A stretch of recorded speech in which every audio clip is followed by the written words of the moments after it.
I was one of those people who, about 20 years ago, I put my parents out of my life and spend the next 20 years and raise my fist, paying those bastards back for what they did to me. Yes. And somewhere along the line, not so long ago, I realized that I didn't pay anybody back, of course. What I wound up was with 20 years with no parents. And during the process...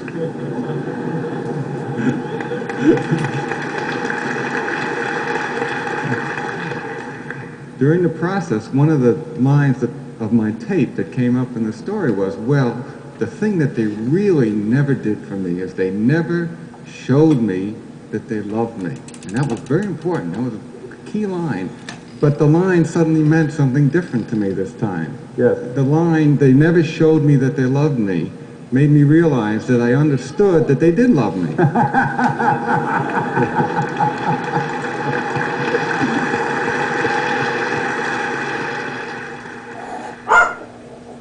You've just heard Tay Weinman, one of 3,000 people who were gathered with Werner Erhard at an all-day course about parents, which took place in 1976. You're about to listen to a series of moments taken from several such gatherings that were held in cities around the country. In addition to individual interactions and talks, these day-long events also included several processes or exercises which focus on various aspects of people's relationships with their parents. You'll have an opportunity to participate in one of these processes later in the tape. And now, Werner Erhard. Now, the intention and purpose of this course is a context or a space in which to be and live that we're going to call completing your relationship with your parents, handling the source of your relationship. So the intention and purpose of the course is a context. That is to say, is the creation of a context, is the creation of a space in which you can be in life that we're going to call completing your relationship with your parents, handling the source of your relationships.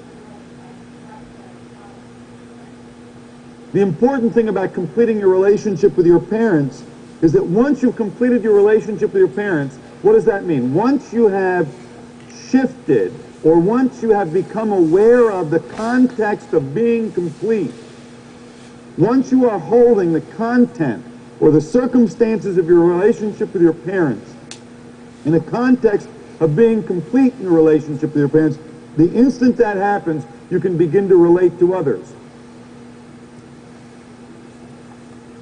And that doesn't mean that everything will be all right in your relationship with others. It means that for the first time in your relationship with someone else, you're actually working on what's in that relationship. Instead of merely acting out or dramatizing what is incomplete in your relationship with your parents.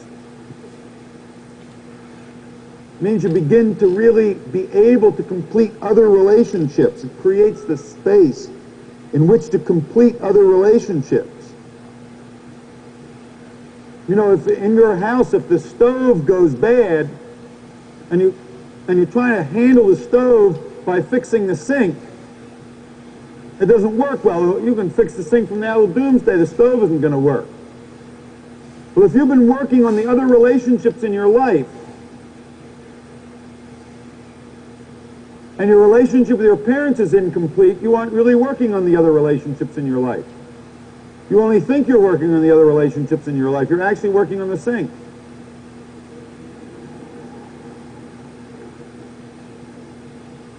You see, it happens spontaneously. Once your relationship with your parents is complete, you do work on the other, you do begin to complete the other relationships in your life. You just do. Because your relationship with your parents is complete. So that's the purpose of this course. That's the intention and purpose of this course, is to create a context or a space in which to be and live. And we're going to call that context or space in which to be or live being complete in your relationship with your parents, handling the source of your relationships. So it's our intention to complete our relationship with our parents right now, today. I wanted to ask you, why would I want to complete or continue a relationship with my mother particularly? When I wrote down my list of things, I fear her so. She has inflicted physical pain on me as a child, and I know that was a long time ago. And when I see her now, I do that very rarely if I can. Sure. Because pain continues. She's not physically anymore, but she kind of wipes me out and talks to me like a child, and I don't like that. Yes. I don't really know how to handle it. I'm not suggesting that you end your relationship with your mother or continue your relationship with your mother. I'm suggesting that you complete your relationship with your mother. But let me go a step further than that. I'm suggesting to you, even more fundamentally than that your entire function as a human being is related to your fear of your mother. And that who you are, moment by moment by moment by moment by moment by moment, is somehow being dominated by, shaped, molded, at least limited by, corralled in by this incomplete relationship with your mother. See, your mother can be a monster, and you can have a complete relationship with her. Now, the appropriate way to relate to a monster is usually to give them a lot of space.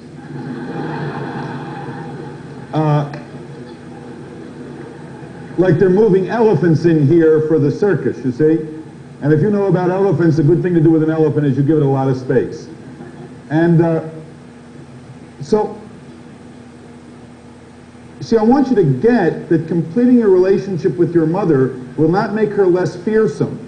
It will simply get you off the string as a puppet of your fear of your mother. See, it's not that your mother's fearsome, it's that you're afraid of your mother. Your mother could be absolutely fearsome, and you would be perfectly all right, and might handle this fearsome thing by not getting too close to it. And that might be a very appropriate way to handle it. Or allowing it to be fearsome. You see, there's another side to this, Helen. Your mother hasn't been able to complete her relationship with you because she's somehow never gotten over to you that she's really fearsome. See, she's got a message in there that you have never gotten, really, because you're too busy being frightened. So she doesn't experience that you got her message. Now I don't know your mother, and maybe she's not really fearsome, and when you give up being attached to being afraid of your mother, and when you give up that whole narrative about your mother, this, that, and the other thing, and you recognize that as all just what's so, and not necessarily having any influence on you, you may see that your mother is really a different way than you thought she was. She may be like, maybe she's very stuck on something rather than fearsome. So the point, to summarize the answer to your question, is that until you complete your relationship with your parents, your life is very much about your relationship with your parents unconsciously. And those kind of internal commands are made up of the stuff that's incomplete for you with your parents until you do in fact experience being complete with your parents. So there's the motive for doing it. I understand everything that you said, and I agree with it, that it is running a great deal of my life and has. But I don't quite get, and I keep missing when you say completing. Yes, that's because you're here continuing. I want to know how, I don't, and I feel rather stupid because maybe everybody else in the room has understood.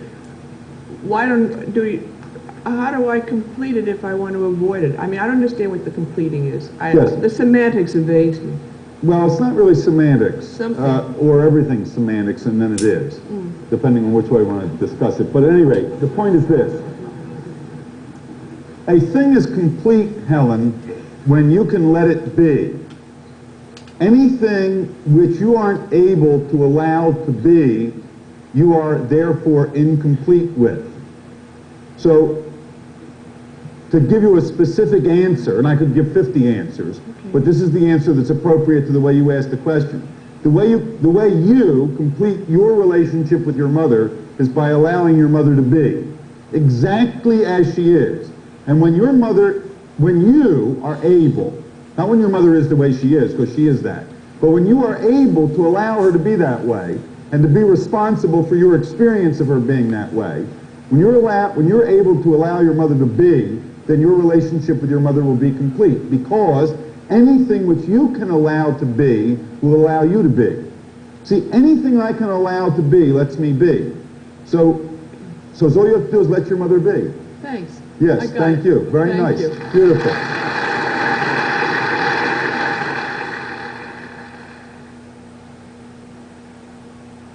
Childhood is the focus in this next segment, specifically those moments in our relationship with our parents which have the most profound impact on the way we live. Incidentally, the training referred to is the S standard training. I'm going to repeat or actually go over some of the material from the training. And remember that the purpose of the mind, once the self considers itself to be its mind, purpose of the mind is survival, you know. But then I'd like you to take a look from an infant's point of view about survival. First off, as an infant, your survival is as an infant, if you look out of an infant's eye through the context of survival, if you look out of an infant's eyes through the organizing principle of survival, then you can see that for an infant, life is a very heavy survival game. I mean, there's this business about getting fed and getting your diaper changed and getting somebody to pay attention to you and being reassured that there's somebody around and making sure you're not going to fall. It's a very, very heavy thing. And obviously the people around who are involved and deeply embedded into those survival patterns are your parents. You are dependent on your parents literally for your survival. And that's a decision almost every infant has to make. I can't survive without my parents' support. I can't survive without my parents' support. I must have my parents' support. So that place in your life where your parents withdraw their support is enormously important to you. Probably got yourself riveted in that place. I mean, that's a gigantic upset. And at some point in everyone's life, their parents do withdraw support. You know, they don't let you get away with something. And that's seen as withdrawing support. They correct you when you make a mistake. That could be seen as withdrawing support. A brother or sister comes along and they don't pay much attention to you anymore. That could be seen as a withdrawal of support. They don't extricate you from some problem you get into. That could be seen as a withdrawal of support. When you make a mistake, they make you wrong for it. That could be seen as a withdrawal of support. If you get in trouble with somebody else, they don't back you up. They back the other one up. That would almost definitely be seen as a withdrawal of support. It's kind of like when your survival's at stake and they don't back you up. You know, they don't somehow take care of you like they did when you were an infant. See, when you're an infant, it doesn't make any difference what you do, they support you.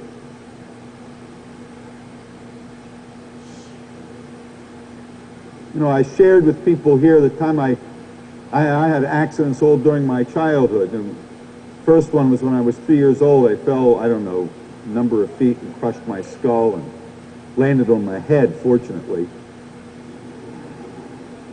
And I had lots of accidents. I would have an accident once every year. I mean, a major accident, you know, like get run over or jam a ruler down my throat, something. Some major accident once a year. Finally, when I was about, I've forgotten how old I was, but I guess I was maybe 13, 14. I broke my nose with a lacrosse stick. Oh, it was great. I had blood all over the front of me, and my nose was, you know, like this. And I walked home, and my mother was pregnant, and she was resting. And I walked into her bedroom where she was lying on the bed, just kind of resting, and I said, I walked in, I said, I broke my nose. She said, I can see that, get out of here and get it fixed.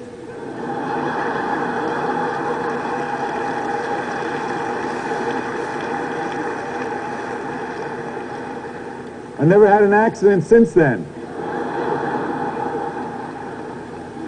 Well, you see, it took me a long time to forgive my mother for withdrawing her support. Because as an infant, it doesn't make any difference what you do, they support you, You can get dirt all over the place, vomit on it, and they love it. They'll support you.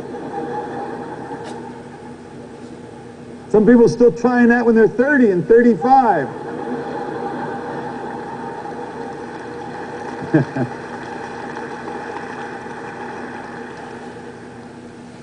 So at some place, there's an essential shift in the organizing principle in our relationship with our parents from one of being supported to one of not being supported. And I'd like you to be aware of that. I don't know that we'll specifically try to get when that happened or what the circumstances were or what the incident was, but I'd like you to be aware of it. It may come up for you during the rest of the day, or it may come up for you afterwards. It would just be nice to notice, oh my God, yes. My consideration was that my parents would support me no matter what. And when I was 13, that shifted. And I was really upset. And I've been dramatizing, acting out that upset with my parents ever since. I've never forgiven them for it. Now the other part of it is that your mind, as you recall from the training, just records the pictures, just records the incidents. And then it brings those pictures or incidents out when something anywhere near like them comes up. Well, as an overall consideration, if you've got a picture in which you lost and somebody else won, and that gets reactivated, you will now play out the winner. See, when that picture gets reactivated, you don't play yourself. You get the other guy to play you, and you play the winner. And if you take a look at people's childhood, you'll see that their parents win all the time. You don't ever get to win. You don't ever get to be right when you're a kid, They're always right. And they're bigger than you are besides. They're always bigger than you are. And tougher and smarter, and they got more money and more friends, and they know more stuff. Now what happens is, this is a process, by the way, it's an eyes open process we're doing, you see. There's certain processes you do with your eyes open, and certain processes you do with your eyes closed. It's the eyes open part. What happens is that a lot of us decide that in order to survive, we have to be one of our parents. We absolutely make that decision. What I want you to find out right now is which one of your parents you are.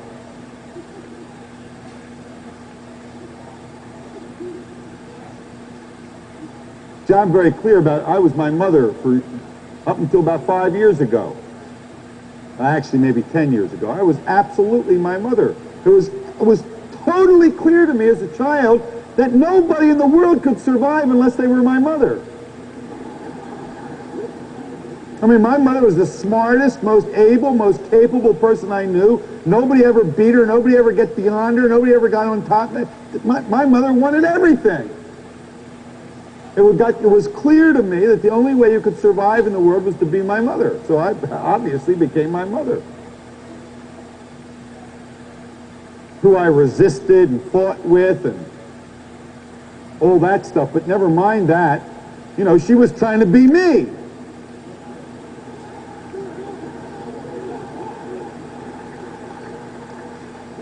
You know, once I decided that the only way you could survive was to be my mother, I had to be better at being my mother than my mother. I couldn't let her get in front of me. She might take over the job. So I became really good at being my mother.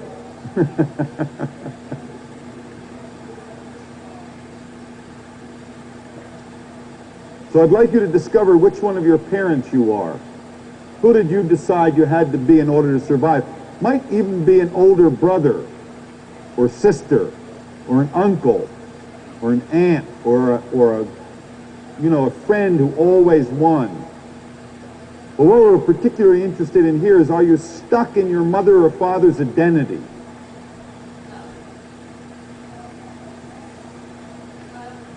Did you decide you have to be like your mother in order to survive in life, or you have to be like your father? Take a look at that and see if that's so for you. Which parent are you?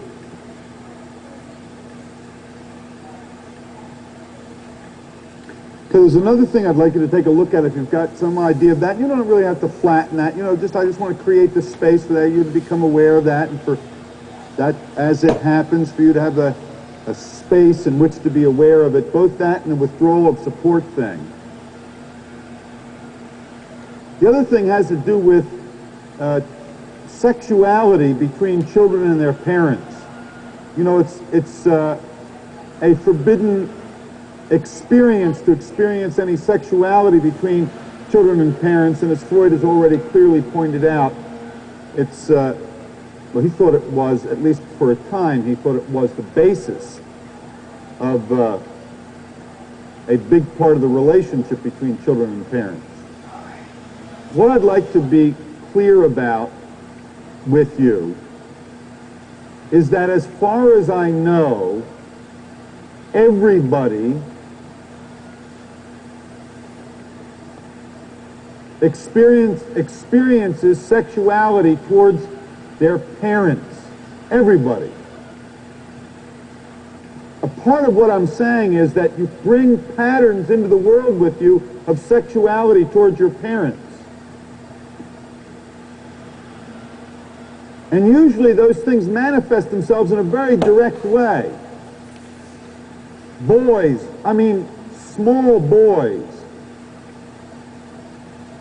experience sexual feelings and sexual ideas about their mothers. I mean, directly have those experiences, and have those thoughts, and have those feelings, and have those points of view and those attitudes. Now, of course, they are, almost invariably, they have to be kept secret. They have to be suppressed and not allowed. What I'd like to do is to create the space for you to get in touch with your experience of your sexuality towards your parents. Allow you to experience whatever sexuality there was there or is there. I'm not making an endorsement for any expression of it. I'm interested in giving you the space to get in touch with what your actual experience is. And you got it. You got those experiences. Don't fool yourself. You do. So I just want to create the opportunity for you for that to be all right, for that to be there, for you to allow that to be, for you to let it be. Werner addresses some fundamental issues about our relationship with our parents, issues which are relevant whether our parents are living or not. By the way, from time to time you'll hear him refer to conversations he's had with participants earlier in the day. I wanted to tell you a little story which your sharing kind of reminded me of. I spoke, I guess, about 3-4 days ago at the Parent Effectiveness Training, the PET Trainers Convention, which was held in Amherst up in Massachusetts. And I talked about teenagers, and I told them that the most important educational experience in my life was the experience that I've had in the teen training. And, then I told them my things about I was an expert on teenagers now, and that the first thing that I wanted to share with them was that teenagers were human. And That did not go over there somehow.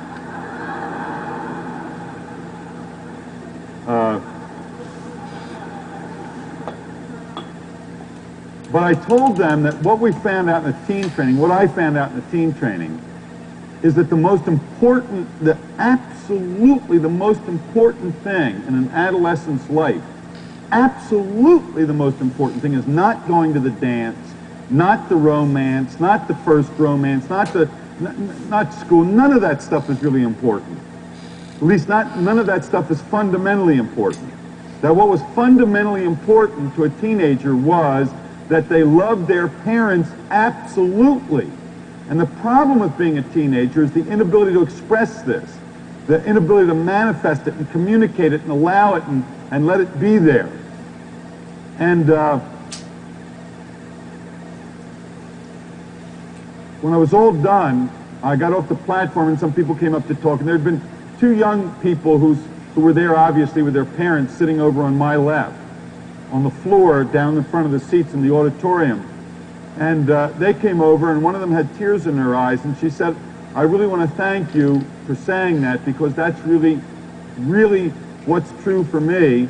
And you having said that with my parents in the room gives me the opportunity, makes it okay for me to tell my parents that I really love them absolutely.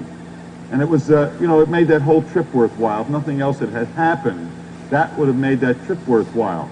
And I am so clear that what our lives are about when we don't get to express that, when we don't get, when a teenager doesn't get to express that, what it does is begin to twist the teenager, and it's interesting. You can see them getting twisted, gnarled, and turned around, and you can watch them starting to put the film of peanut butter over all that gnarling so it looks good, so that they can be adults.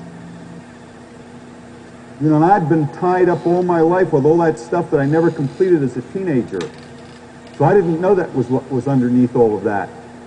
But the teenagers taught me that, and they taught me not by telling me, but by allowing me to share in the depths of their experience, to really get inside who they are, and to share who they are and who one is in relationship to one's parents is complete. That's who one is in relationship to one's parents. And then over top of it, as I say, is all this stuff. Now the secret is to simply get it to be the way it is. What happens is that we get off the way it is. We get tied into the stuff. We get tied into the problems. We get tied into the sadness. We get tied into the resentment.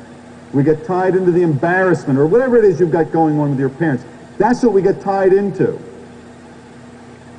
And we lose touch with the context of that stuff. We get out of touch with the context.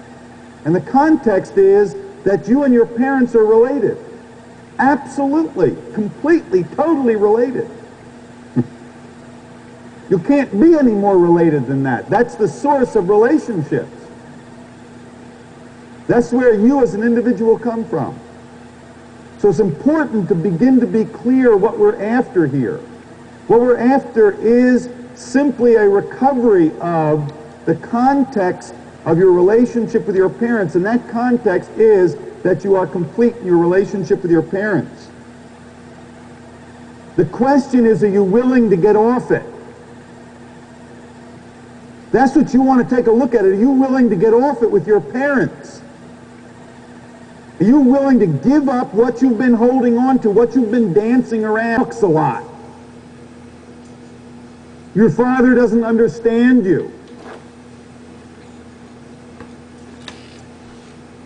They don't ever take any time with you. Whatever it is, look, you've got to see if you're willing to get off that, because that's all this is about. All this is about is being willing to give up whatever it is that you're holding on to, whatever it is that you're holding in place, whatever it is you're attached to, whatever it is you're dancing around in your relationship with your parents. That stuff's only there because at some point the absolute love and respect and admiration and total completion of your relationship with your parents somehow got threatened.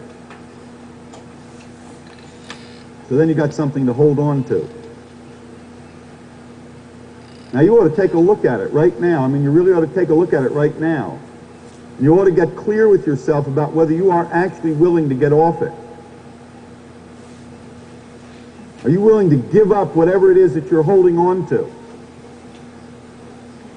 I know some of it, well, but he really did.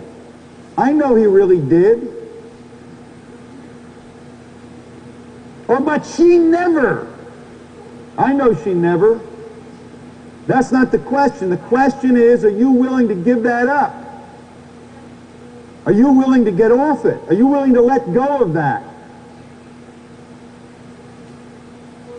Are you willing to let go of the resentments you've got in relation to your parents? Are you willing to give up the things that you've wanted to punish your parents for? Are you willing to give up your anger, your upset, your annoyance?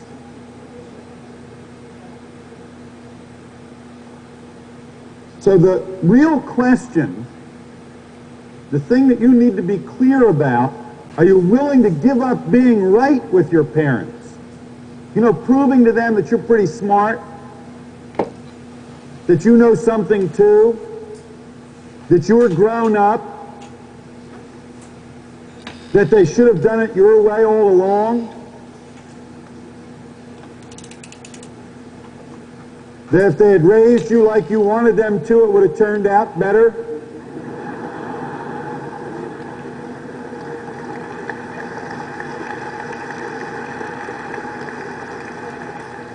You've got to take a look and see if you're really willing to give that up, you know? If when that comes up, you are willing to let go of it. Are you willing to get off that when that comes up? Are you willing to create a context for the stuff in your relationship with your parents where when it comes up for you to be right and you find yourself being right, you are willing to get off it? Remember, getting off it is very threatening to people's survival. It'll make them right and you wrong. Are you willing to give up avoiding your parents' domination? You know, you're really willing to give that up. You're really willing to give up conducting your relationship with your parents so as to prove to them that they don't have any hold on you anymore, or that you don't have to. You're willing to give up proving you don't have to? I didn't say you did have to. I said, are you willing to give up proving you don't have to? You're willing to give up avoiding your parents' domination. That was a very beautiful thing the person who shared earlier talked about withholding well-being, you know, withholding their well-being. Here was a wonderful, lovely opportunity, and he withheld his well-being from his mother. That's the way to dominate your parents. Withhold your well-being. Tell them how lousy it is. Keep them concerned and worried and trying to help you.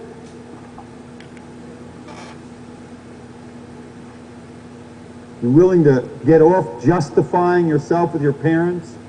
You're willing to get off invalidating them as parents? Let them win?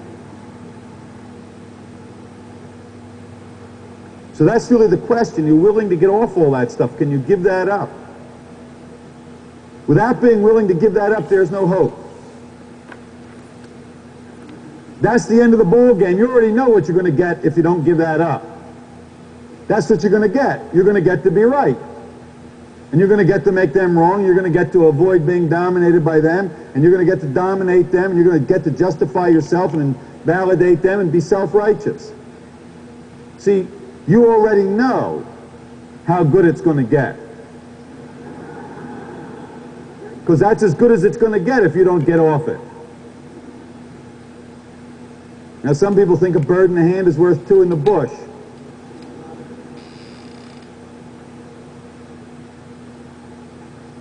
If you get off it, you don't get anything, you see. As all you do is to validate or acknowledge the context of being complete in your relationship with your parents. You don't need anything from them anymore.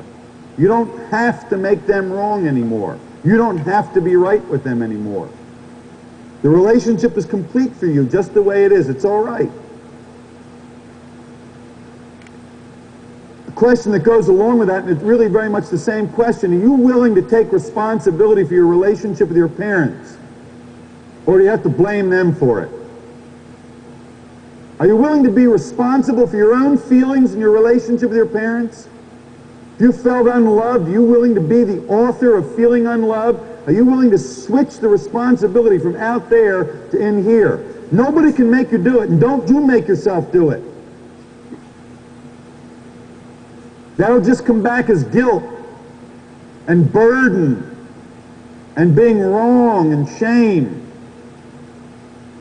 Just the question is, are you willing, not can you see that you are, but are you willing to be cause in the matter of your relationship with your parents? And that's the whole part of it. All those annoyances and upsets and petty bothers.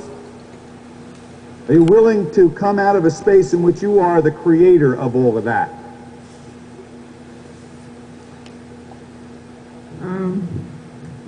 Well, what I got to was that I'm very open with my mother, and I have a very free relationship with her in communicating. And with my father, I'm very embarrassed being with him. I want to hide all the time. I can't even look at him directly in the eyes when I speak with him. And I always said that, well, that's the way they relate to me. And I got that it's not them at all, it's the way I relate to them. Yes. And I also, there's another thing, I always compared myself, I always, judged a lot of things about them, and I always compared myself with them, and I always resisted being like them. I didn't want to be like them, I wanted to be like me. What I got was, in the process, is that the way they are is really okay, and it's okay if I'm like them, and Yes, I love them very much. That's beautiful.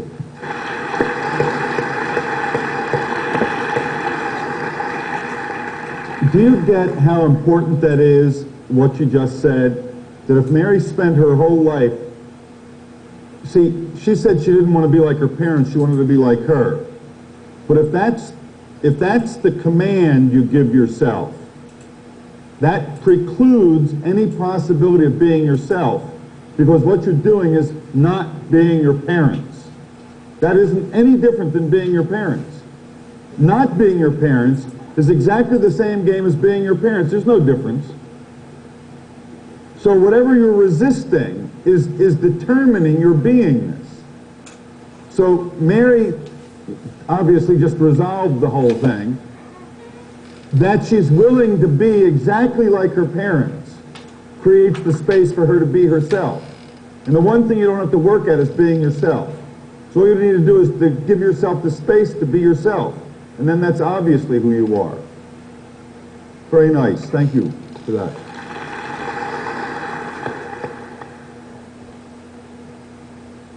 Next, Werner goes to the blackboard to demonstrate how we each possess the power to complete our relationships with our parents, and thereby alter the quality of our own lives. Let's say that the context you've got right now for your relationship with your parents, the context, the space for the circumstances, and these are the circumstances, let's say. Here are the circumstances of the relationship with your parents. And they're all within this context. And the context, let's say it was possible for the context to be, my relationship with my parents is incomplete. Let's assume that it was possible for that to be your context. It isn't, and I'll demonstrate that soon. But let's assume that it was. And you said, no, my relationship is complete. Well, what you do is to smear completion over top of incompletion, because all you've got really is incompletion magnified or expanded. So that isn't the secret. I'm not telling you to invalidate or try to oppose or resist your point of view or your idea that your relationship with your parents is incomplete. No. I'm not telling you to deny what's so for you. If it's so for you that you're incomplete with your parents, fine, that's all right. Don't smear any peanut butter over that, for God's sake.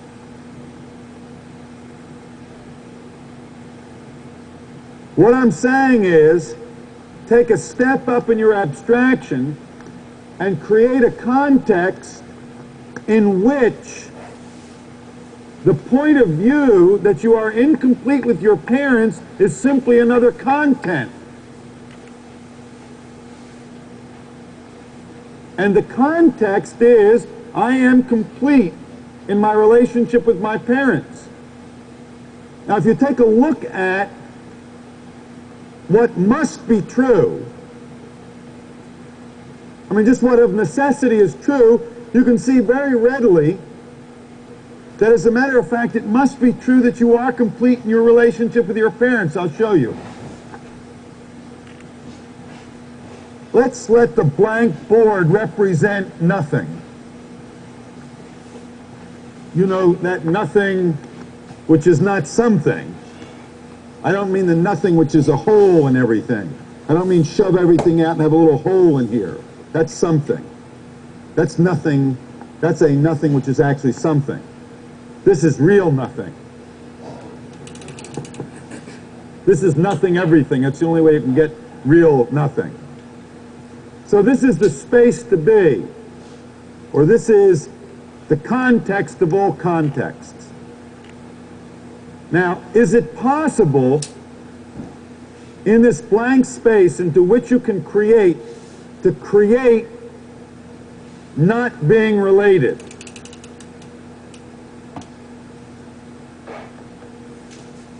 So you can't start out with not being related. You can't start out with not something that ain't. You got to be not something that is. You can start out with is related, you know, is related, and then over top of that you can put is not related. But you got to have is related before you can have is not related. You see, you can't have is not something that doesn't exist. You get it? So in the creation of your relationship with your parents, if we take a look at your relationship with your parents all the way at the very beginning, it was complete in its inception. And everything else is therefore a content. Even the idea that you could be incomplete in your relationship with your parent is merely a content in the context of being complete in your relationship with your parents. So it's a matter of getting under your consideration, under the idea that it has to look this way in order to be complete. Or the idea, yeah, but I hate my mother. Or yeah, but I can't, every time I see her, I can't talk to her. Or yeah, but my father never calls me.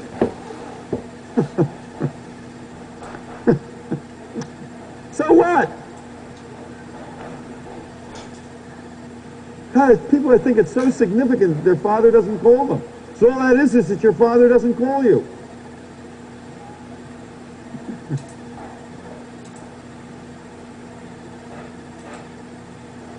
My father never told me he loved me. So what?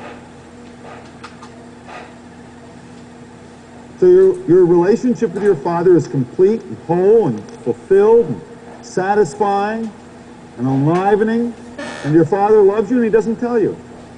So what? The way your father expresses that he loves you is he doesn't tell you.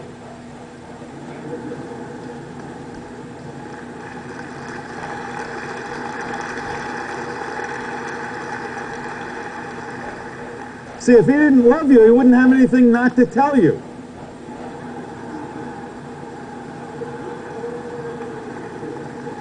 So that he isn't telling you is a demonstration that he loves you. It's not a very big one,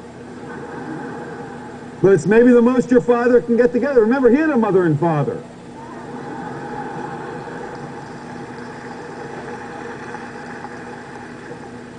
From whom he learned to relate. But it's not your grandmother and grandfather's fault either. They had a mother and father too. When you trace it all the way back, it's you. I mean, you yourself. I don't mean you, the name you got on. Makes for some very interesting relationships when you discover that.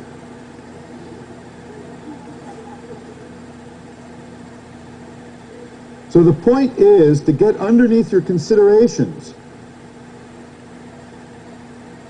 To get underneath your considerations to the space that's under there, just the space, the room, the context that holds the considerations about what has to be or what shouldn't be or what ought to be or what's not good or yeah, but. So once you get underneath the considerations and the stuff and the yeah, buts and the how abouts and the but if onlys and whens, once you get underneath all of that,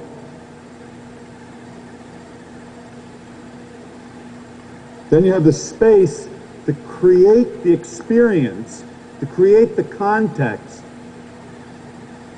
to create the context of being complete, to create the space to be satisfied and fulfilled with what is in the relationship.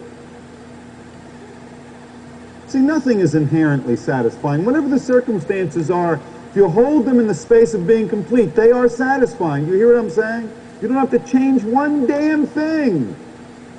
Not one damn thing. So all you have to do is to get in touch with the context of being complete. And then those same things which were bothersome to you, which were a problem for you, become a part of being complete. They produce satisfaction and fulfillment and aliveness. So once you get under it, you just create the experience of being complete. One of the things that we've really gotten totally clear about in the teen trainings and in the interaction with the parents and the teens is at the bottom of all family relationships is the fact that parents absolutely love their children and children absolutely love their parents. Now, there's never been an exception to that.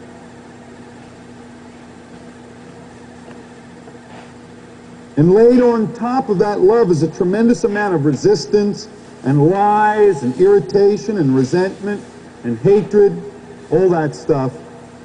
And then having to hide that negative stuff barriers people against the experience of loving one another. In other words, it's just having to hide that stuff. You know, that someone talked about getting in touch with that they really hated their parent.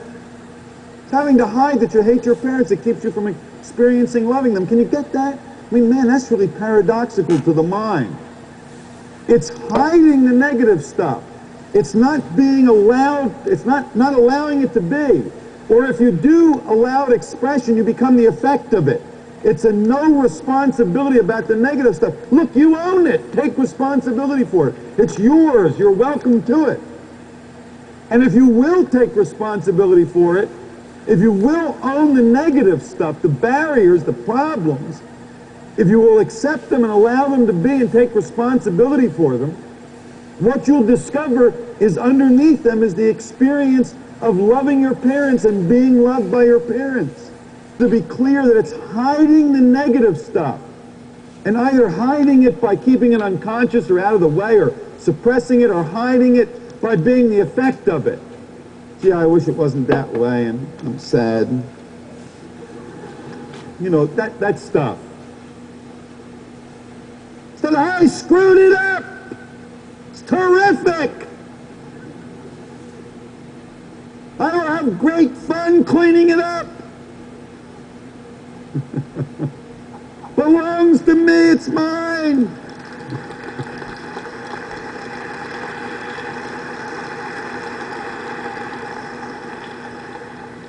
So once you can stop hiding the negative stuff, once you can take responsibility for it and allow it to be, what it does is it takes you back to the context in which it's all being held.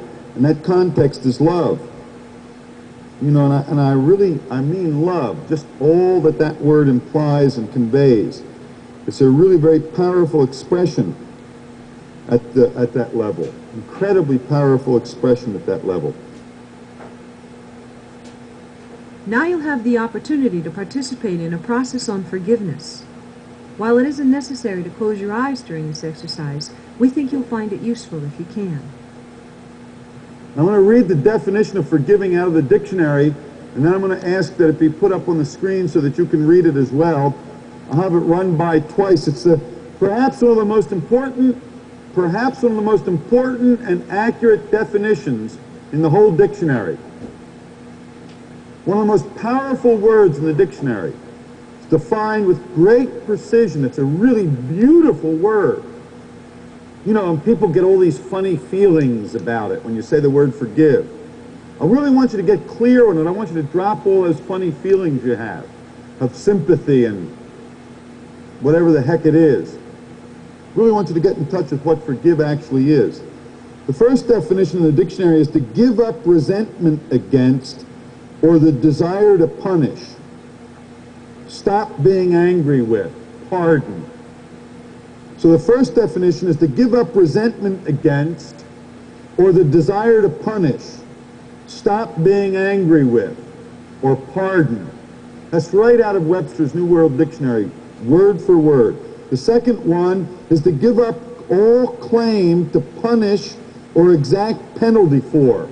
To give up all claim to, give up your right. That little, you know, you carried that resentment around, or that little thing around, or that upset, or that annoyance, or that thing that your mother or father did. It's like you give it up. Well, okay. You give it up. Give up all claim, all rights. You give up all claim to punish or exact penalty for. The synonym definition is forgive implies giving up all claim to punishment as well as any resentment or vengeful feelings. Incredible word. Okay, would you please close your eyes?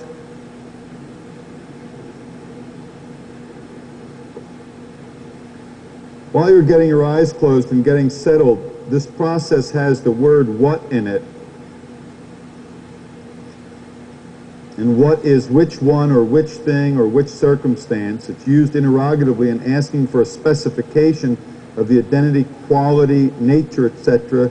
of a person or thing. So it's specifically which one, specifically which thing, specifically which circumstance. Okay, whatever's going on with you, will you just let it be?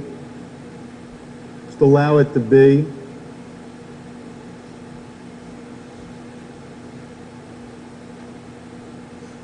Fine, with your mother, what are you willing to forgive her for?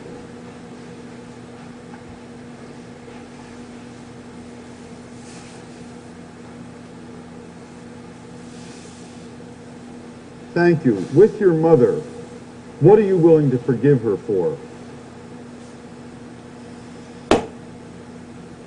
Forgive is to give up resentment against, or the desire to punish, to stop being angry with, to pardon.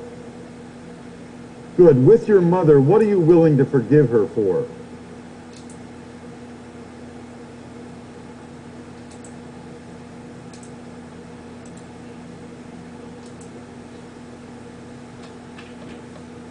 Good. With your mother, what are you willing to accept her forgiveness for?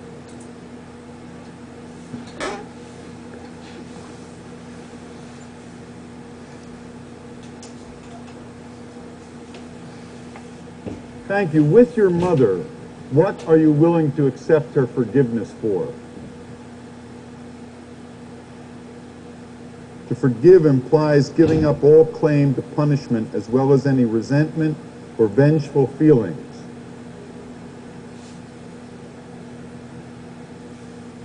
Thank you. With your father, what are you willing to forgive your father for?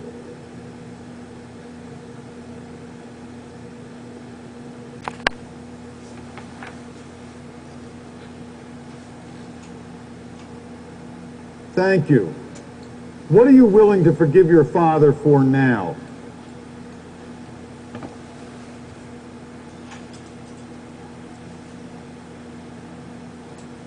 Thank you. What else are you willing to forgive your father for now?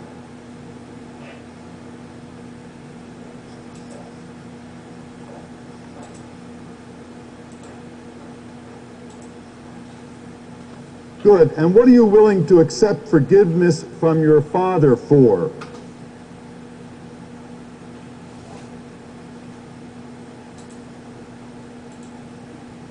Thank you. What else are you willing to accept your father's forgiveness for? Forgiveness implies giving up all claim to punishment as well as any resentment or vengeful feelings.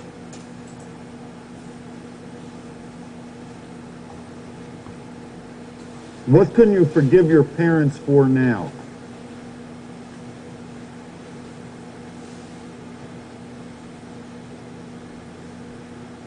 Thank you. What are you willing to forgive your parents for now?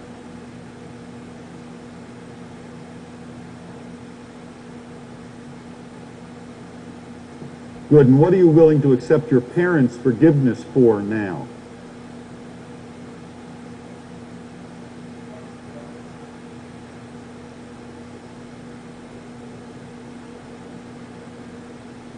Thank you. Will you complete the process of forgiving, being clear about what you're willing to forgive your parents for and what you're willing to accept your parents' forgiveness for? Hi, Werner. Hi, you're My name the is last one to share. Yeah. I went through a similar process, forgiveness process, in the training, in the teen training last summer. And I wrote down a whole list of things that I had to forgive my mother and my stepmother and my father for. And I came home wanting to tell them, and I did tell them, and I really didn't know, I mean, I didn't really experience that that was completing it. And yet I thought that, you know, I'd communicated it to them, and so it was okay. And today I experienced that it hasn't disappeared at all.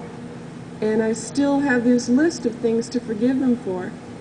And what I thought of was I wanted to forgive them for creating upsets in my life, and I wanted them to forgive me for creating upsets in their life. And it doesn't, even that, it doesn't feel real to me. And so the whole process, it was very strange, because I didn't really get an experience. I got an experience, and yet I didn't get something which I really felt was real for me. And I don't know for sure that I'm willing to tell them. Okay, well, first off, you want to be clear that it isn't you aren't required to tell them. Okay. You aren't even required to forgive them. The process is to discover whether you would be willing to forgive them. And one of the things that's very important to be clear about in processes is that processes are never pressing people in one direction or another. See, it's the purpose of the process is not for you to become willing to forgive your parents, but for you to discover exactly what you are willing to forgive your parents for, and exactly what you're willing to accept their forgiveness for. So what may have happened is that you may have been thinking that there was a right way to do the process or a wrong way to do the process. And perhaps what you discovered in this process is that you're unwilling to forgive your father and stepmother and mother for things. Or perhaps you're only willing to forgive them if they forgive you. Or whatever so. Was that it? I'm not sure. What was it that you were only willing to forgive them if they forgave you? I really wanted to forgive them to get over that, to get rid of that so it would disappear. And I feel like they have stuff to forgive me for. Yes. Are those two related or attached? I don't know about the trade-off. All right. At any rate, the point of the process is simply to discover what's so. Okay. And if you discovered that you haven't forgiven your parents and your step-parent for something, that's fine. That's what's so. And if you discover that you are willing to forgive them for some things and not for other things, or that you're only willing to forgive them if they forgive you, whatever is true works. See, what I think is right won't work. Okay. And actually, even though it's hard to believe, what you think is right won't even work. What you think is right will probably work a little better for you than what I think is right. But even what you think is right won't work. The only thing that actually works in the long run is really telling the truth about things. It's just amazing. If I discover that I am unwilling to forgive you for X, and I really get in touch with the experience that I'm unwilling to forgive you for X, suddenly it begins to take care of itself, you know? Rather than saying, well, I certainly should. I mean, here I'm an upstanding citizen. I should certainly be willing to forgive you. See, that may all be true, but it has nothing to do with whether I do forgive you or even whether I'm willing to forgive you. So the real purpose, to summarize that, the real purpose of the process is just to discover the truth. And if you got a little bit clearer about what the truth is for you in the process, and the process worked. Thank you very much. Thank you.